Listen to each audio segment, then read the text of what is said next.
لیکن اوس اور خزرج یہودیوں کی سطوت و قوت کے سامنے عاجز رہے اور مدینہ میں آباد ہونے کے وقت سے ہی نہایت تنگ دستی اور فقر و فاقے کی حالت میں تھے۔ انہیں کسی قسم کی قوت و طاقت حاصل نہ تھی، اور ان کے عرب بھائی جو ان سے پہلے مدینہ کے اصل باشندے تھے وہ ان سے بھی زیادہ کمزور تھے۔ لہٰذا اوس اور خزرج نے اسی قحط زدہ زمین پر قناعت کر لی جو ان کی ملکیت میں تھی۔ اس میں تھوڑی سی کھیتی ہوتی تھی، بس وہ تنگ دستی میں رہے اور یہودی حکومت سے شاد کام ہوتے رہے، اور سب دولت بھی یہودیوں کے ہاتھوں میں تھی۔ یہ حالت ایک لمبے زمانے تک رہی، یہاں تک کہ یمانیوں نے اپنے غساسانہ بھائیوں سے جو شام کے بادشاہ تھے مدد طلب کرنے کے متعلق غور و فکر کیا۔ بس اوس اور خزرج نے اپنے ایک لیڈر مالک بن اجلان کو غساسانہ کے بادشاہ ابو جبیلہ کے پاس بھیجا۔ اس نے وہاں پہنچ کر اسے اپنی قوم کی بدحالی اور یثرب کے علاقے میں آباد ہونے والے یہودیوں کا غلبہ اور ان کے دولت و ثروت سے شادکام ہونے کے متعلق بتایا، اور یہودیوں کو نیچا دکھانے کے لیے اس سے فوجی مدد طلب کی۔ بس غسانی بادشاہ اپنی فوج کے ساتھ اپنے عمزادوں کی مدد کے لیے یثرب گیا، اور اس نے یہودیوں پر حملہ کر کے ان کی طاقت کو توڑ پھوڑ دیا۔ یہ ایک طویل واقعہ ہے جس کی تفصیل کا یہ موقع نہیں ہے۔ اس کے بعد غسانی بادشاہ اپنے ملک کی طرف واپس آ گیا۔ اسلام سے قبل عربوں کے ہاتھوں یہودیوں کے بے بس ہونے کا یہ پہلا واقعہ ہے۔ اس جنگ کے بعد جس میں غسانی بادشاہ نے یہودی سرداروں اور لیڈروں کی بڑی تعداد کو تباہ کر دیا تھا، اوس اور خزرج نے بھی آہ بھری، اور وہ بھی یہودیوں کے مد مقابل بن کر ان پر حملے کرنے لگے اور انہیں دھدکارنے لگے، حالانکہ پہلے یہ ان سے الجھنے کی بھی جرت نہیں کرتے تھے۔ اس کے باوجود یہودیوں کی بڑی تعداد کو بڑی قوت و طاقت حاصل تھی۔ یہ یمانیوں پر حملے کرتے تھے اور انہیں دھدکارتے تھے۔ اسی وجہ سے فریقین کے درمیان لمبا عرصہ جنگیں ہوتی رہیں، یہاں تک کہ اوس اور خزرج کے سردار مالک بن اجلان نے ایک تدبیر سوچی جس نے یہودیوں کے سرداروں کی ایک بڑی جماعت کو تباہ کر کے رکھ دیا، اور اوس اور خزرج نے یہودیوں کو حد سے بڑھ کر قتل کیا۔ اس طرح یمانیوں، اوس اور خزرج نے یہودیوں کی قوت و شوکت کو توڑ دیا، اور وہ ذلیل ہو گئے اور ان کی بادشاہی جاتی رہی، اور وہ کمزور ہو گئے اور عربوں سے شدید خوف کھانے لگے، اور اس وقت تک انہوں نے مدینہ میں اپنے پاؤں پر کھڑا ہونے کی سکت نہیں پائی جب تک انہوں نے اوس اور خزرج کا حلیف بننا قبول نہیں کیا، حتیٰ کہ یہودیوں کا ہر فریق اوس اور خزرج کے کسی قبیلے کی پناہ لے کر عزت حاصل کرتا اور محفوظ ہوتا تھا۔ اس دن سے بنو قریظہ اور بنو نذیر اور ان کے اتباع اوس کی صفوں میں ہوتے، اور بنو قینقاع اور ان کے اتباع خزرج کی صفوں میں ہوتے۔ اس تحالف نے، یعنی اس مخالفت نے جس میں یہودی اوس اور خزرج کے ساتھ شامل ہو گئے،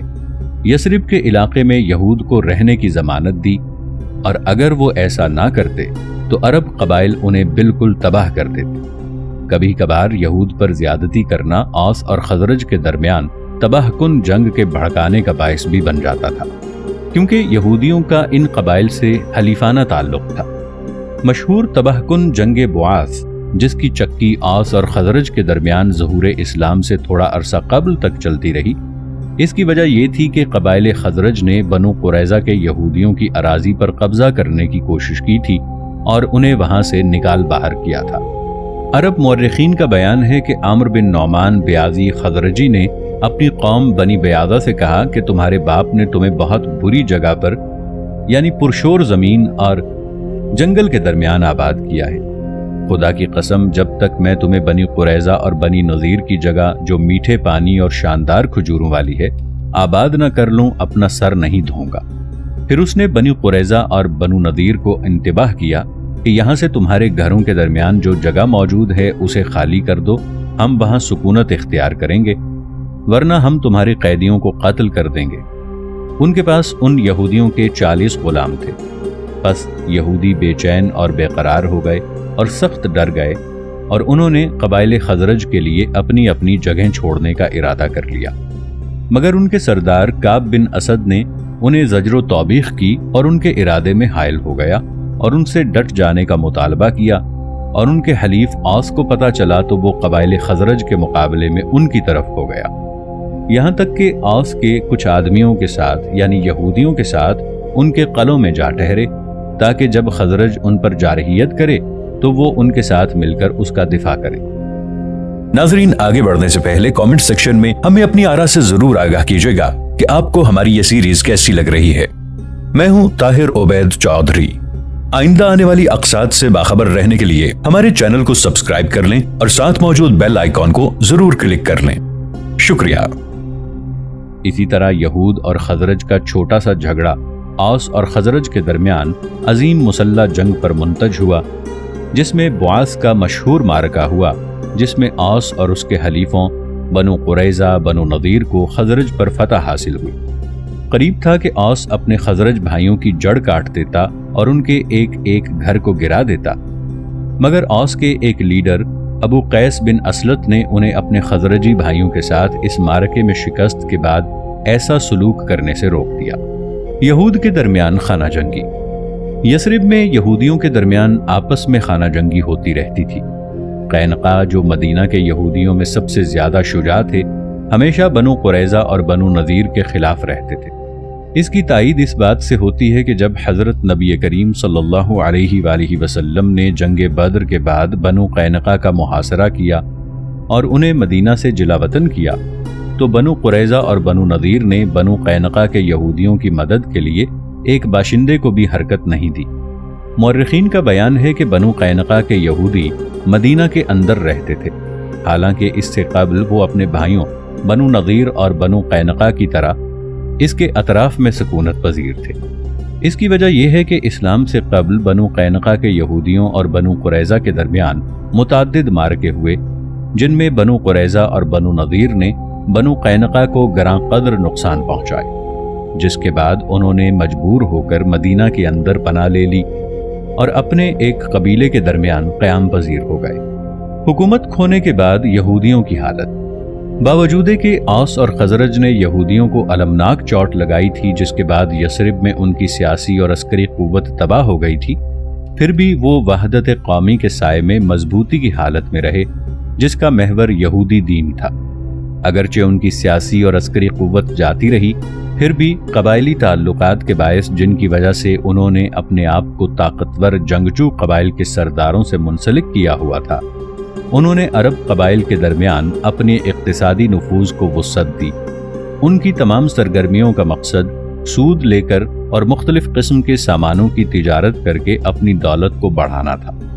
اور وہ ملک شام سے شراب لانے، بیچنے اور بنانے میں بھی مشہور تھے۔ یہود کا مالیاتی مرکز۔ بدو ہمیشہ ہی ان کے پاس جا کر اپنی ضرورت کی چیزیں خرید لاتے اور سودی قرض لیتے تھے، جس سے ان کی دولت میں اضافہ ہو گیا، یہاں تک کہ وہ مال کے بادشاہ بن گئے، اور مال و ثروت پر قبضے کے باعث انہوں نے اپنے کھوئے ہوئے اثر و نفوذ کا کچھ حصہ دوبارہ حاصل کر لیا، اور وہ اقتصادی اثر و رسوخ سے بت پرست قبائل کے درمیان جنگیں بھڑکانے لگے، خصوصاً یثرب کے علاقے میں، یہاں تک کہ ان کے قبائل کے درمیان کسی قسم کی وحدت نہ تھی، کیونکہ یہ امر یہودی وجود کے لیے خطرہ تھا، اور وہ اپنے اقتصادی نفوذ کو وسعت دینے لگے اور بت پرست عرب قبائل کو مال سے خریدنے لگے، اور وہ مختلف وسائل سے اپنے اس سیاسی اور عسکری تسلط کو دوبارہ حاصل کرنے کی کوشش کرنے لگے، جس سے وہ اوس اور خزرج کے ہاتھوں کھو چکے تھے، اور اوس اور خزرج کے درمیان قبائلی دشمنیوں کو ہوا دینے لگے، اور ان دونوں قبیلوں کی قوت کو کمزور کرنے کے لیے جنگ کی آگ بھڑکانے لگے، تاکہ ان یہودیوں کے لیے دوبارہ تسلط حاصل کرنا آسان ہو جائے۔ مگر ان کا یہ مقصد پورا نہ ہوا، بلکہ ظہور اسلام تک اوس اور خزرج کے تابع رہے۔ ان یہودیوں کا ہر قبیلہ جاہلیت کے معروف حلیفانہ تعلقات کے باعث اوس اور خزرج کے کسی قبیلے کے ذریعے اپنی حفاظت کرتا رہا۔ یمنی اور خزرج کے ہاتھوں فوجی شکست کھانے اور تسلط کے گنوانے کے باوجود علی المعمول یثرب میں یہودی ایک طاقتور قوم تھے، خصوصاً مالی اور اقتصادی میدان میں، جہاں یہ ظہور اسلام تک ایک طاقتور عنصر تھے۔ یہ یہودی اپنی دولت کے بڑھانے اور اثر و نفوذ کے مضبوط کرنے میں سودی قرض دینے پر بھروسہ کرتے تھے۔ سود یہودیوں کے امتیازات میں سے ہے جو انہیں بے شمار نفع دیتا تھا، اور ان بدوؤں کے درمیان جو اس ملعون تجارت کو اچھی طرح نہ کر سکتے تھے، ممتاز مالدار طبقہ بنا دیتا تھا۔ اسلامی قوانین کے سوا جن میں سودی کاروبار کو حرام قرار دیا گیا ہے، جو یہودی اقتصادی تجارت کی ریڑھ کی ہڈی ہے، اور کسی قانون نے یہود کے جابرانہ مالی تسلط کا خاتمہ نہیں کیا۔ یہی وجہ ہے کہ سودی کاروبار کی حرمت نے یثرب اور دیگر عرب ممالک میں یہود کے غلبے پر تباہ کن ضرب لگائی ہے۔ سود لینے کے علاوہ یہودی بعض نفع مند صنعتوں میں بھی امتیاز رکھتے ہیں، جیسے ڈھلائی، بنائی اور لوہار کا کام کرنے میں، جن سے عرب نفرت کرتے ہیں اور انہیں حقیر پیشے خیال کرتے ہیں۔ اس کے علاوہ وہ دیگر تجارتی کاموں میں بھی حد درجے تک سرگرم عمل ہیں۔ اسلام سے قبل یثرب کے اکثر باشندے گندم، جو اور کچی کھجوروں کی تجارت کرتے تھے، اور جاہلیت میں شراب کی ذخیرہ اندوزی کرنے اور اس کے بیچنے میں مشہور تھے، اور خاص طور پر شام سے یثرب اور جزیرے کے مختلف علاقوں میں مختلف قسم کی شراب لانے کے لیے جانے جاتے تھے، اور شراب کی فروخت سے انہیں بے شمار نفع ہوتا تھا۔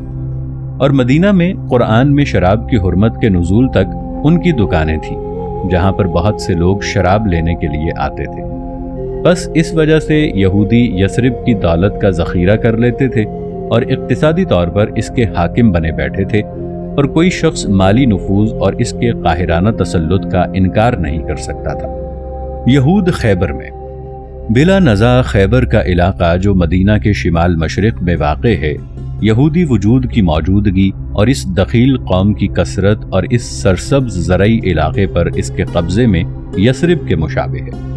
اسی طرح اس امر میں بھی کوئی نزاع نہیں کہ ان یہودیوں نے خیبر کے علاقے کو آباد کیا تھا اور ظہور اسلام سے صدیوں قبل اس پر قابض ہو گئے تھے، مگر کوئی شخص قطعیت کے ساتھ بیان نہیں کر سکتا کہ یہود خیبر میں کب آئے، کیا میلاد سے پہلے یا بعد۔ اس بارے میں مصادر میں اختلاف پایا جاتا ہے۔ ابن خلدون اپنی تاریخ کبیر العبر کی جلد دوم کی قسم اول کے صفحہ نمبر 167 پر بیان کرتا ہے کہ خیبر میں یہودی وجود کی تاریخ وہی ہے جس تاریخ کو یہودی یثرب میں آئے تھے۔ وہ بیان کرتا ہے کہ وہ جنگجو لوگوں میں سے ہیں جنہوں نے حجاز میں آ کر عمالقہ کو تباہ کیا تھا، پھر وہ خیبر میں اس طرح قیام پذیر ہو گئے جیسے ان کے بھائی یثرب میں قیام پذیر ہوئے تھے۔ جب بنی اسرائیل نے حضرت موسیٰ علیہ السلام کی وفات کے بعد انہیں عمالیق کے ایک قیدی کو قتل نہ کرنے کی وجہ سے شام میں داخل ہونے سے روک دیا اور قسم کھائی کہ وہ انہیں داخل نہیں ہونے دیں گے، تو وہ تیار ہو کر حجاز کی طرف پلٹ آئے اور میلاد سے 1000 سال سے بھی زیادہ عرصہ پہلے ان عمالقہ کی جگہوں پر آباد ہو گئے جنہیں انہوں نے تباہ کیا تھا۔ ابن خلدون کا بیان تو یہ ہے، مگر ڈاکٹر جواد علی اپنی کتاب تاریخ العرب قبل الاسلام جلد 6 صفحہ 17 پر بیان کرتے ہیں کہ خیبر کے یہودی اس نسل سے ہیں جو میلاد کے بعد ہیکل اول کی تباہی کے بعد حجاز کی طرف ہجرت کر آئے اور خیبر میں ٹھہر گئے۔ خواہ کوئی صورت بھی ہو، یہ بات تمام مورخین کے نزدیک متفق علیہ ہے کہ خیبر میں یہودی اجنبی اور دخیل ہیں جو ظہور اسلام سے صدیوں قبل اس علاقے پر قابض ہو گئے اور کھیتی باڑی اور کھجوروں کی کاشت کرنے لگ گئے۔ یہ لوگ طاقتور جنگجو تھے، انہوں نے اپنے ابتدائی عہد سے خیبر پر اپنا تسلط جما لیا، یہاں تک کہ حضرت نبی کریم صلی اللہ علیہ وآلہ وسلم کی قیادت میں مسلمانوں کے ہاتھوں اس کا سقوط ہوا، کیونکہ بنو نضیر کے یہودیوں نے مسلمانوں کے خلاف اسے ظلم و عدوان اور سازشوں کا مرکز بنا لیا تھا، جیسا کہ ہم اس سے پہلے کی سیریز میں یہ بیان کرائے ہیں، اور اس کا مفصل تذکرہ غزوہ احزاب میں بھی موجود ہے۔ یہودان خیبر بڑی قوت و طاقت کے حامل تھے، اور تاریخ بیان نہیں کرتی کہ خیبر کو کالونی بنانے کے طویل عرصے میں ظہور اسلام تک انہوں نے کسی جنگ میں حصہ لیا ہو۔ اس طرح تاریخ یہ بھی بیان نہیں کرتی کہ ان کی یثرب کے یہودیوں کی طرح کبھی خانہ جنگی ہوئی ہو۔ خیبر اپنے مضبوط قلعوں کی وجہ سے مشہور ہے، جنہیں یہود نے اپنے تسلط کے زمانے میں بنایا تھا، اور ان میں مشہور قلعے 7 ہیں: قلعہ نعم، قلعہ قموس، قلعہ شق، قلعہ طفا، قلعہ سلالم، قلعہ ضحی اور قلعہ قتیبہ۔ جب مسلمانوں نے ہجرت کے 9ویں سال خیبر کو فتح کیا تو ان تمام قلعوں پر قبضہ کیا۔ اسلام سے پہلے خیبر میں یہودیوں کی تاریخ کے متعلق یہی کچھ بیان کیا جا سکتا ہے۔ جیسا کہ سامعین جانتے ہیں کہ جب اس تاریخ کا یثرب کے یہودیوں کی تاریخ سے یا یمن میں یہودیوں کی تاریخ سے یا شمال میں منطقہ تیمہ ان کی تاریخ سے موازنہ کیا جائے، جہاں اسماعیل بن عادیہ رہا کرتا تھا، جس کا تذکرہ اسلام سے قبل بھی مشہور تھا اور آج کے دن تک مشہور ہے، تو اس کی کچھ اہمیت نہیں رہتی۔ پس خیبر کی تاریخ اسلام کی آمد کے بعد لکھی گئی اور مشہور ہوئی، اور اس تاریخ کا آغاز جو سیاہ تاریخ ہے، یثرب سے جلا وطن کیے جانے والے یہودان بنی نظیر کی ہجرت سے ہوتا ہے، اور جزیرہ عرب سے یہود کی کلی جلا وطنی حضرت فاروق اعظم عمر رضی اللہ عنہ بن الخطاب کی خلافت میں ہوئی۔ اس کی تفصیل غزوہ خیبر میں بیان ہوگی، جو ہمارے سلسلے میں اسلام کے فیصلہ کن معرکے کی 5ویں سیریز ہے۔ یہود شمال میں تیسرا علاقہ جسے یہودیوں نے جزیرہ عرب میں اپنا مرکز بنایا، وہ شمال میں چھوٹے چھوٹے قطعات ہیں جو وادی القری سے انتہائی شمال میں تیمہ کے علاقے تک پھیلے ہوئے ہیں، اور جو 2 خطے یہودیوں کا مرکز ہونے کی وجہ سے مشہور ہیں وہ وادی القری اور تیمہ ہیں۔ یہ دونوں خطے سرسبز و شاداب ہیں، جہاں چشمے اور پانی موجود ہے۔ تاریخ میں ہے کہ اسلام سے پہلے ان خطوں میں یہود کی کچھ پردیسی جماعتیں رہتی تھیں، لیکن صحیح طور پر ان پردیسی جماعتوں کے وجود کی تاریخ معلوم نہیں ہوتی، جیسا کہ یثرب اور خیبر میں یہودیوں کے وجود کی تاریخ کا حال ہے۔ اور جب ان دونوں خطوں میں یہود کی تاریخ کا جو اسلام سے قبل کی ہو یا بعد کی، یثرب، خیبر اور یمن کی تاریخ سے موازنہ کیا جائے تو اس کی کوئی اہمیت نہیں رہتی۔ خصوصاً وادی القریٰ کے یہودیوں کی تاریخ کے متعلق تاریخ نے اتنا ہی ذکر کیا ہے کہ اس خطے میں ان کا وجود پایا جاتا ہے۔ تاریخ نے وادی القریٰ کے یہودیوں، جن کی منازل مدینہ اور خیبر کے درمیان ہیں، ان کا ذکر اسلام کی آمد کے بعد کیا ہے، اور وہ اس طرح کہ جب رسول کریم صلی اللہ علیہ وآلہ وسلم فتح خیبر کے بعد مدینہ لوٹے تو وادی القریٰ سے آپ کا گزر ہوا تو آپ نے یہودیوں کو دعوت اسلام دی، مگر انہوں نے جنگ کی ٹھان لی تو آپ صلی اللہ علیہ وآلہ وسلم نے صرف 1 دن ان سے جنگ کی۔ اس کے بعد انہوں نے مذاکرات شروع کیے اور مصالحت کرنی چاہی تو حضور علیہ السلام نے مصالحت کر لی،